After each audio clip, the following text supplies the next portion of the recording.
Hi, I'm the Marvelous Patrick, and welcome to Thing I Love, a show where people come on and just share the things they love, and only the good, none of the bad. This episode, I'm really excited because my guest is Brian Snowman Powers, a musician that I used to work with and I taught school like about 5 or 6 years ago. Kind of a common theme with some guests here, I think. And Brian is an amazing saxophonist and just a really cool guy. And I'm really excited to have him on. And he shared his love of a game called Magic the Gathering, which I've been personally playing for like 15, 16 years. But Brian only got into it actually from our students back when we were teaching. So it's really cool to hear kind of these two different perspectives about magic. And it's a really fun conversation. So without any further ado, here's Brian Snowman Powers sharing his love of Magic the Gathering.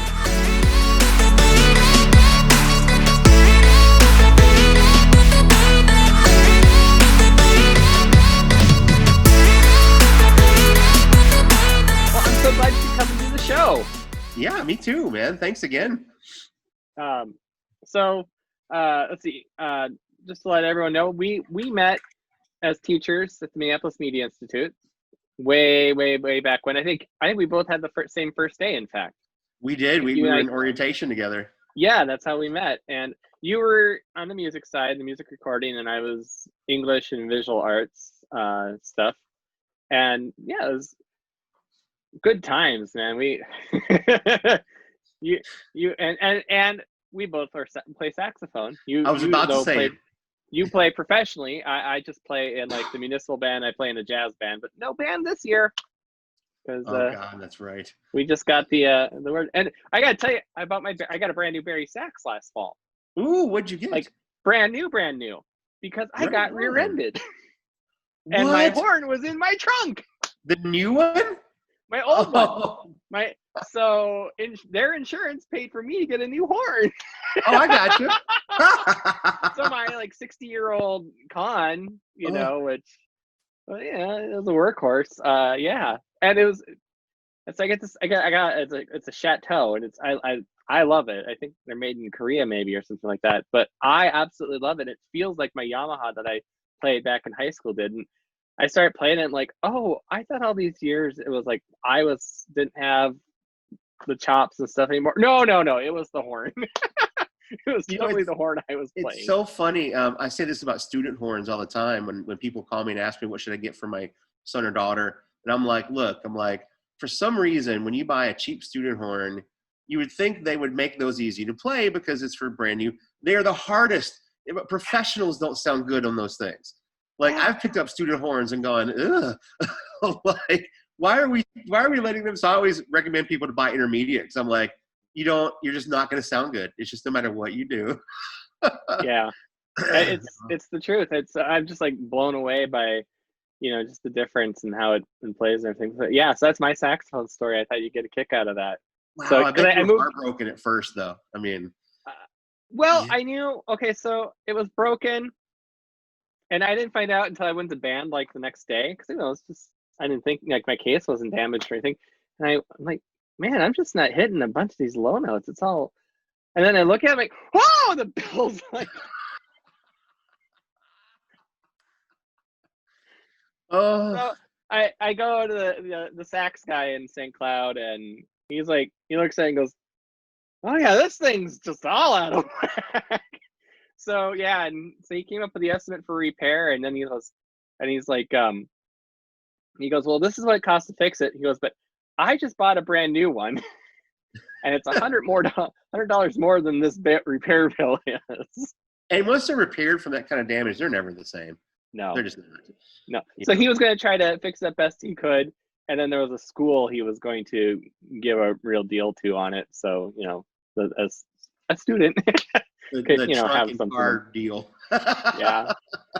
So yeah, it's like, and yeah. No, so the horn I had, he had actually bought for himself because he plays, and he's like, I can get another one for me because he got like a really good deal on it. So I was like, wow.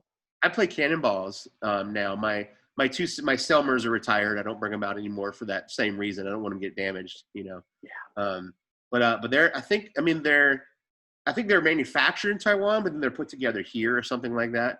And they're professional and they sound amazing. And they're like the cheapest professional horns you'll find, but they play better in some ways than the Selmers do, the new Selmers. And yeah, I mean, they're doing great things. Yeah. Well, my alto I play is a Selmer. It's the Series 2, Super Fraction Action. 80. Yeah. Yeah. Which is kind of like the workhorse horn. I think like almost everyone had for the longest time. Yep. When I went to college, that's what I got. Yeah. They play great. It does, and mine's a very shiny black one, so it looks really pretty. Nice. Dude, my Barry from Cannonball is black nickel. Oh, I bet it's Rushed. gorgeous. It is. It's like a little work of art.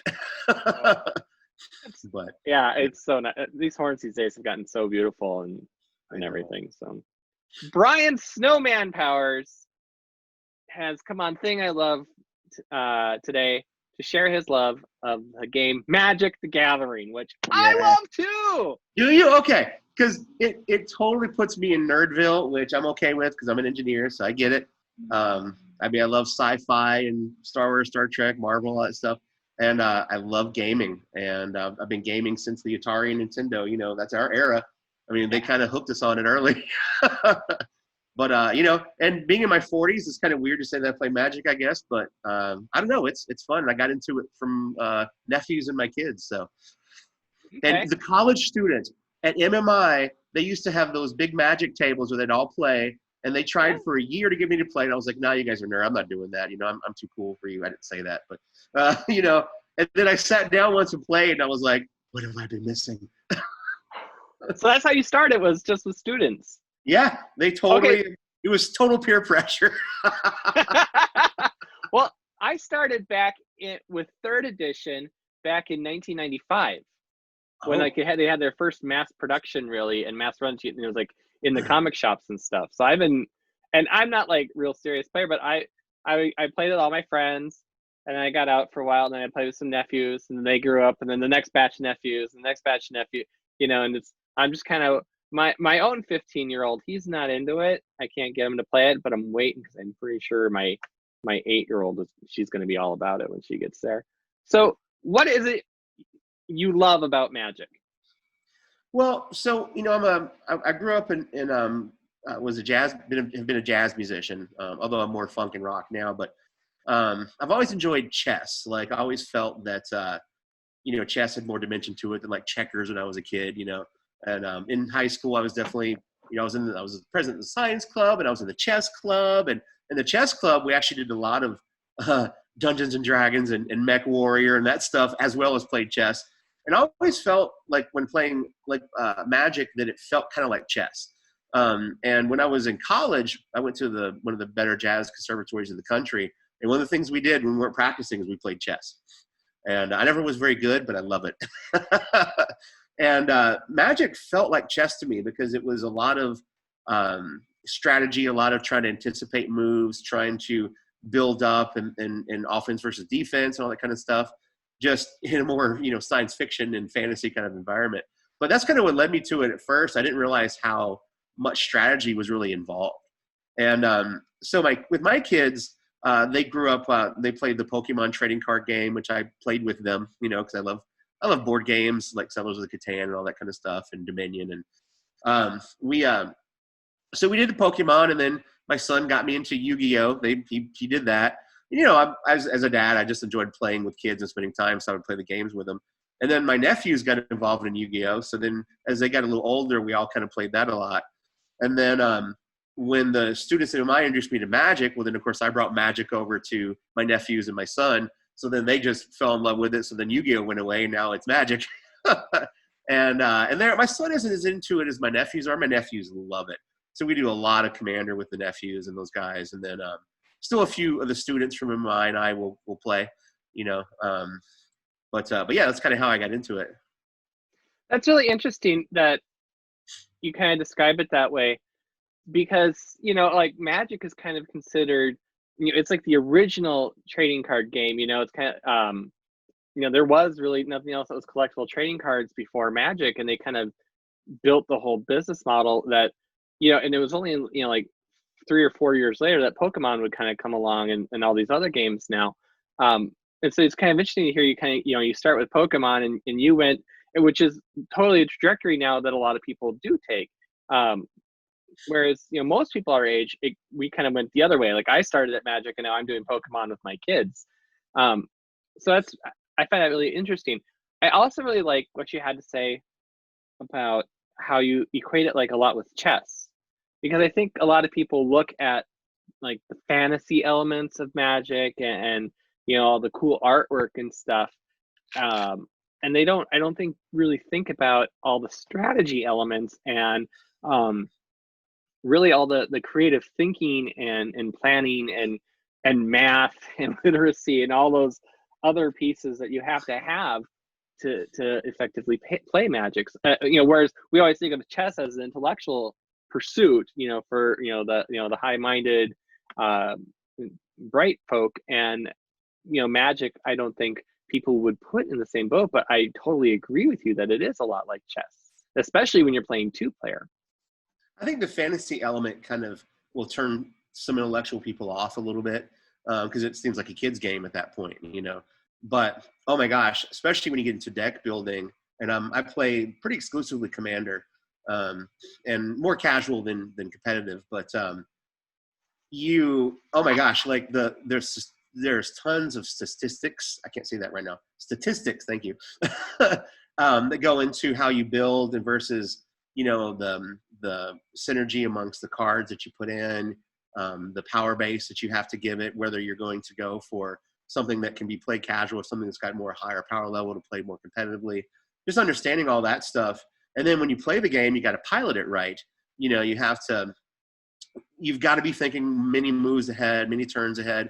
And in Commander, you'll play against, 2 to 6 other people. We had a big 8-person one once. That I won with an infinite combat. It was a lot of fun. But like all of a sudden you find yourself bombarded on all sides and you have to know exactly when is your deck going to go off and how long you need to wait before it goes off, that kind of stuff. So there's a lot of that thinking 4, 5, 10 moves ahead. And even like I said, mathematically wise, obviously there's a lot of number crunching involved, especially in the building of the deck itself. So yeah, I didn't realize how deep it really was into planning and strategy. And the fantasy element for me, being a child of the 80s, just like, we grew up with a lot of fantasy movies and that kind of stuff. And I love like Conan the Barbarian and a lot of sword and sorcery kind of stuff, Star Wars is simply like a space opera with wizards as well. So, if you want to look at it that way. So I don't know. It just kind of felt natural from how we grew up and what we watched as kids. And, but yeah, I do think that fantasy element will turn off some of the more intellectual people. But it's kind of funny because I don't know what they're missing. People who like to play Civilization or Settlers of Catan and those kinds of games, or it's got that same kind of building concept in it, and it's just a little faster. So, for those people who maybe are watching and are not familiar with Magic, it is a collectible trading card game, which means you buy like pre-made decks as you can start with, or deck builder kits, and you can build your own deck or multiple decks and you play against people. But do you want to talk a little bit about like the basics of how Magic is played for people so they can kind of learn a little bit? So the way it works is I play a style called Commander. There's many different ways that you can play. There's many different formats. And what gets confusing is certain cards can only be used in certain formats and that kind of thing. So there's a lot to it. So in Commander, it's a 100-card deck. And it is based around, basically you pick one card as like your general. It's like a creature. And and basically whatever their abilities are or their mana source, or I'll get into in a second, is how you build your deck around. And all the cards you put in it work well with that one card, basically. And the reason I like that format a lot is because it's a big multiplayer format. And it's a challenge because in every other format of Magic, you can have up 2 to 4 versions of the same card. But in Commander, you can only have one of each card. So you really have to play in wisely. So the way Magic works is, oh man, there's so much to it. You are what's called a planeswalker, and you basically cast your spells. And in order to cast your spells, you have to have power or mana.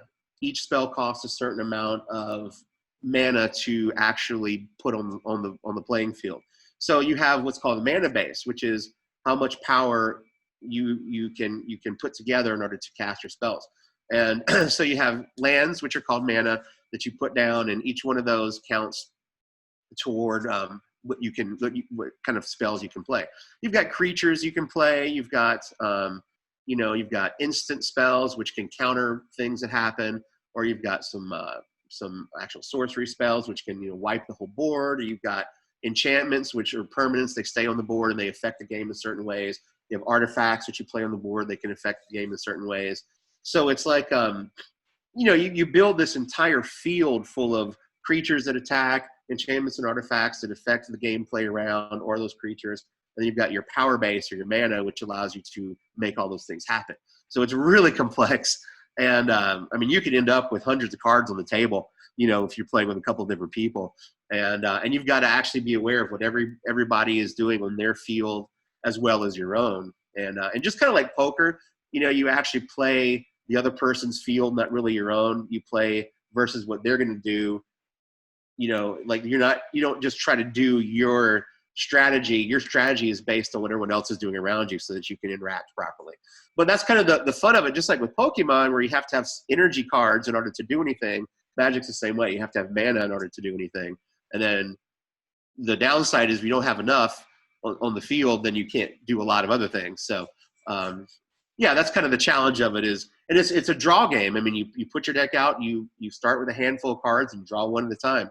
And you hopefully put a deck together that's got enough variations of each of these different types of spells. That way you can actually draw what you need when you need to do it. So one of the things I really like about Magic is, and Pokemon and I think probably Yu-Gi-Oh! And every other card game is really kind of as a variation on this theme is there are different styles or the colors of the cards, right? Where Yes. there's black, white, red, green, blue. Right. Are like the 5 major types. So you could have someone who has just a black deck, and that tends to be like your necromancy, undead, evil, whatever we want to say. Or they can have a white deck, which tends to be like the paladins and angels and the good stuff. Red is fire, green is nature, and blue is water. Or you can have people that start combining these things in different ways. And there's some cards that you'll need to have power or mana of both types. You might need to have a green mana and a red mana to make that card work, as opposed to just the red. And so you get these really interesting combinations going. Of course, the black and the whites are diametrically opposed, and some red are diametrically opposed to blue, or some are to green, and it just kind of starts going all over to build those different themes and whatnot. It's even a little deeper than that. So each color kind of has its own play style in a way, where red is considered aggro or aggressive. A lot of smaller creatures and a lot of, or even the big creatures, a lot of like cards that will do damage, like when they come into play, even without having to attack anyone, they'll just do damage to people. Where blue is considered control, where you can control the game, control even what the other players are able to do, or counter things that they're doing. Green is definitely big, huge creatures and a lot of mana ramp, it's called, where you can get more mana than you're really supposed to have each turn. Where white and black do a lot of removal, to where they remove creatures, remove enchantments, they'll pull things off the board that somebody plays. There's also a lot of graveyard. Like if something dies, you can make it come back with your black deck, that kind of thing. That's why you said the necro thing. But white has a lot of just destruction in it, though, like massive board destruction and that kind of stuff. White's got like the religious apocalyptic kind of thing too. Sometimes very that way, much where so. it's like it's Armageddon, or I think actually that wasn't there a card called Wrath of card, God. yeah. Actually, Armageddon is red though, because it wipes everything, including lands. Yeah, but I remember you have white card, Wrath of God. Wrath of God, white. which would wipe out every living thing. And you have Damnation, which is black, which is just the same thing, just different name. Yeah. And what's cool about like a Magic deck is usually you certainly can build one color, But when you get into building multiple colors, obviously then that makes your mana base or your power base really hard to put together because you have to have enough of each. Otherwise, you might pull a card in your hand that you can't cast because you don't have all the colors you need. And Commander is like that, and where you see I have a Commander here. Yep. And you can see on the top right, there's the colors that it takes to play that card. And all the colors in the deck are subject to those colors in my Commander. I have to have those colors in my deck. And so some Commanders, I mean, there's some that go all 5 colors, which that's super hard to put together. But it's a great challenge and it's a lot of fun. But yeah, I mean, that's the idea. The play style is going to depend on the colors you choose as far as the mechanics. That's not to be confused with the different formats of playing that the game has, like Standard, Modern, Commander, Legacy. Those are like the types of games you can play, but what we're talking about is the mechanics of each color. One of the things I always thought was a lot of fun wasn't just playing a game. I always thought the deck building itself was a lot of fun. Because that's that part where you're thinking of like, okay, what am I going to put in this? And, you might have like, if you're doing a Commander deck, you have like that one card you build around, or you might have like a philosophy you build it around. You can even have some creativity there where you get to the point where you almost are telling a story with your deck. Like I remember there were these creatures for a while called Thalids. This is way, way back when, and they were kind of like these little plant fungus creatures. And like every Thalid card would basically make more Thalids. And so I created a deck, and people always name their decks, right? So I'm assuming you've named your deck. I just name mine by the Commander usually, but yeah, I mean, like I do a lot of tribal decks, so like vampires or dragons or Sure. That kind of. So my Thalids, it was, and the thing is, Thalids are like cheap. They cost like 2 mana to play, and they'd be like these creatures, and so it just became like this army of 1/1s because every turn they just generate more. So I called it the Thalid bar. Yeah. I'm a nerd. Yeah, I like goblins for the same reason because they're very cheap to cast, and you can just put an army of them on the field and just be like, "Come at me, bro!" Yeah. and that's the thing, right? That's what's kind of fun about that.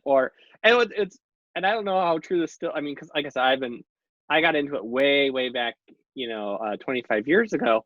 But I remember, cards also then got nicknames, like the Prodigal Sorcerer was named, and it was always nerd-based names too, because obviously who was playing this, it was the nerds at the time. But the Prodigal Sorcerer, and he did tap 1 damage to any target, and that card got the nickname Tim. Yeah. In playing, I don't know if this is still true. Still call Tim. Because of Monty Python. Yep. Tim, right? What nerd doesn't love Monty Python? I'm just saying. Yeah. But then there was an artifact. I can't remember what the artifact was, but it had the same ability, tap to do 1 damage. And so that got the nickname Tim on a Stick. Right? Yeah. There's those usually the cards you see played a lot will get nicknames, cards that a lot of people will use. There's certainly staples, but oh yeah, Tim on a Stick. I totally forgot about that. Those are the days. So when I was in high school, right, the only place to get Magic cards was like a specialty game shop, comic book shop. Now you can just go to Target and buy it, and you can buy the pre-made decks, which I think are a really great way to to get someone into it, so they don't have to know how to build a deck or anything. They can you basically just give them the thing they need to play, and they can play. And the directions for first timers are really simple in that way. But then there's the cool long boxes of like a couple hundred cards called the deck builder kits, and I love those. And every year, like, they come out with a new one. I'm like, oh, even though I don't have anyone to play with right now, I'm just like, oh, I have thousands of cards. I don't need more, but I want them. A lot of the ones you can buy, they're great to start, but they certainly have lower power levels. They don't move as fast, or they.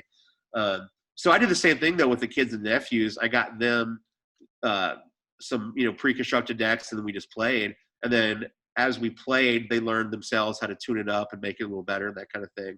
But yeah, it's vital to start with something that just works out of the box. Because if you just try to build the deck right away, you'll never play the game. You'll be like, okay.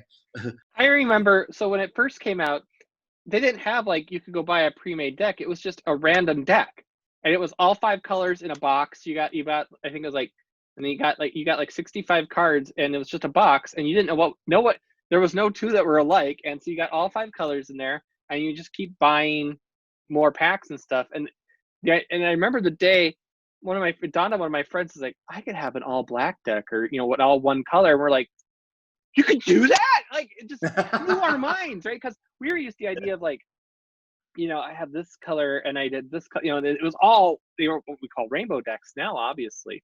Yeah. That's, I mean, just like even how we access it now has grown so much in, the past almost 30 years of its existence. I was gonna say they've stayed pretty true to the philosophy of each color, although because more players are playing monocolored decks or duo decks instead of all 5 or whatever, Magic has gotten a little bit better at throwing in some cards in those colors which might kind of cross a little, or like they might do something that color normally doesn't do, but they'll put some kind of handicap on it to let you know that this isn't really supposed to be in here, but we'll put it in there anyway.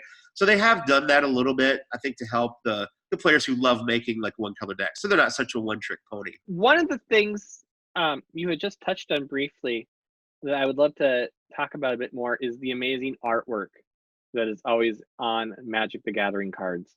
And this has always been true, that they've always had really amazing painters come in and do the artwork. I can remember the one that the first one I really remember like watching and looking at and really loving was the Sarah Angel card. The original one I thought was amazing. Oh yeah. Or like the Royal Assassin.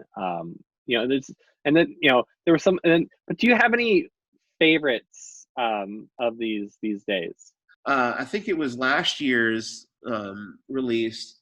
They had they'd printed new versions of the God series, which are like the God of the Forge or the God of I don't know. They had all kinds of these, and they were indestructibles. They were enchantments and creatures, and but they redid artwork for them and made them into constellations.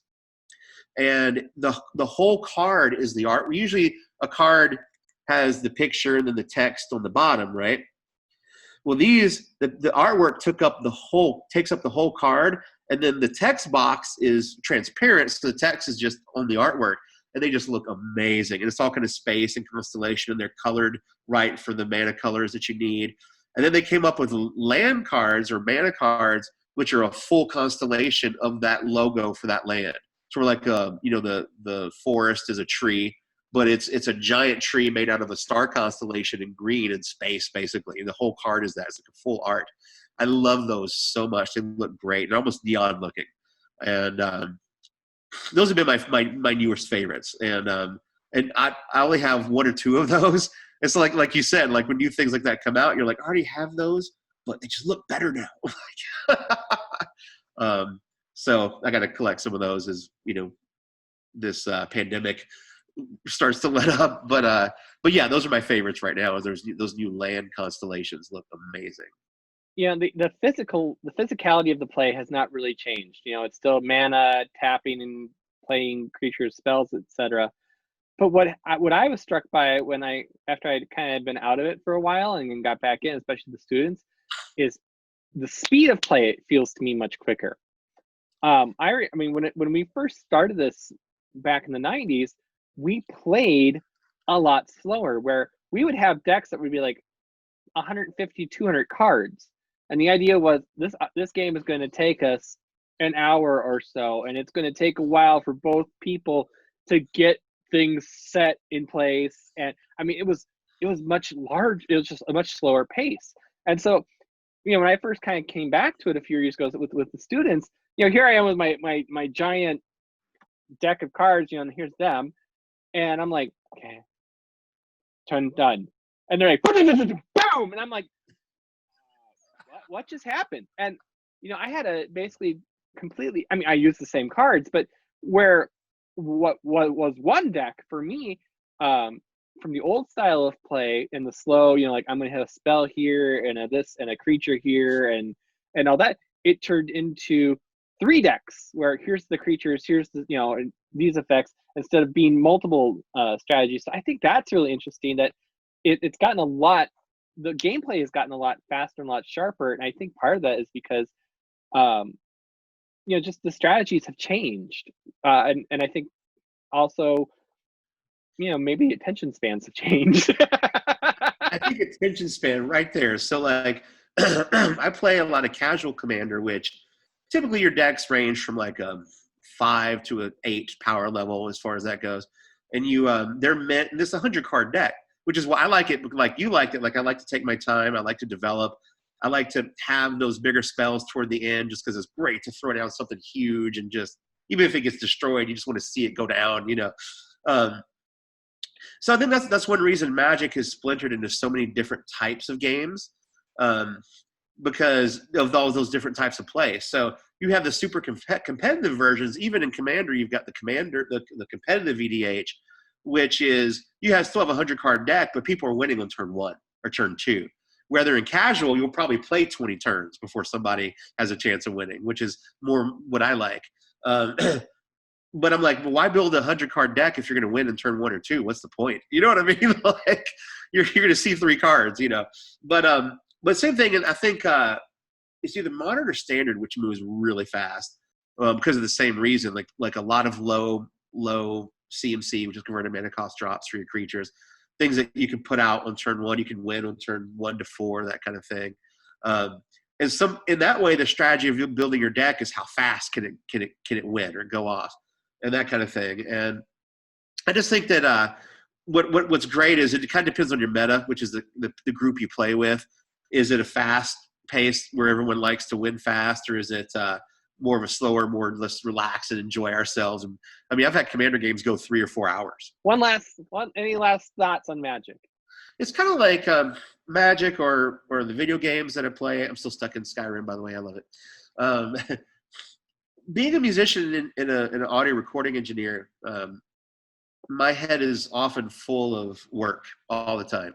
I've always got music running through my head, either a song I'm producing or a song I've written and trying to find parts for, or if I'm learning songs for other people to play shows. There's always music in my head. There's always work in my head, and I love it because that's what I do. But you go to lay down at night, you lay in bed just wide awake with all that stuff running through your head. So one of the things that I do to unwind is I game. And that's kind of, I'm not really I wouldn't say I'm an obsessed gamer, but I'll game a lot, especially if I'm working a lot. And not for any real purpose than to just unwind before I go to sleep, because it kind of gets all that stuff out of my head. The same thing with Magic or chess. I still love playing chess. When you sit down to play a game or build a deck or even look at a deck you have that you want to fix up a little bit, it gives you a completely different focus, something that has nothing to do with your career.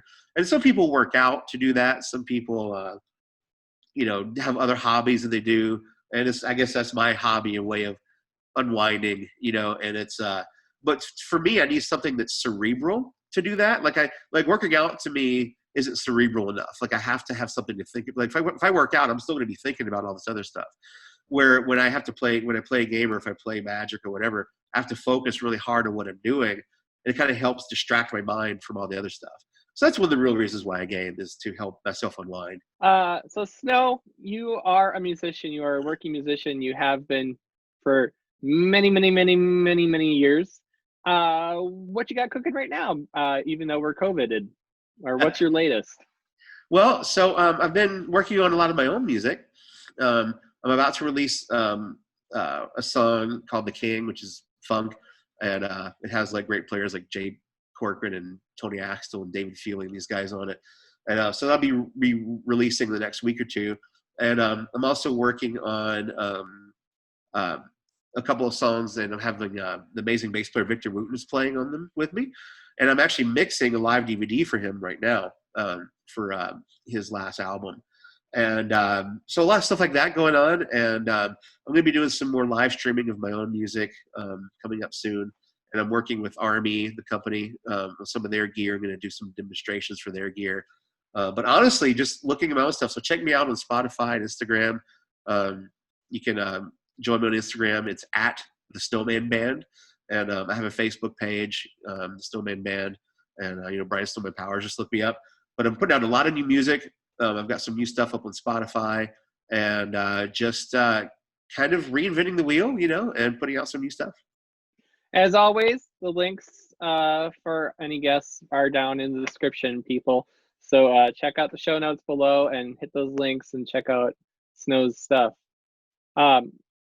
So glad you could come on and share the love of magic, and we got to talk about some music stuff there too for a little bit, and saxophones. And Yep.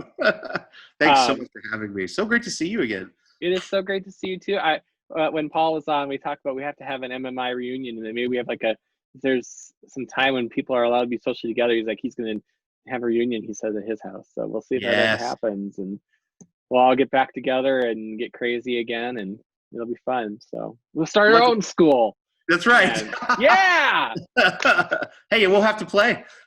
We will. I'll bring some horns. Yeah. Yeah. Thank you so much, Brian Snowman Powers, everyone. Thank you. Thanks for watching Thing I Love. I'm the Marvelous Patrick. For links on all the stuff we've talked about, as well as our guests, please check out the show notes below. And also, for extended interviews and more bonus features, please check out patreon.com/marvelouspatrick. Thanks for watching. So hit the subscribe and like buttons, please. Bye.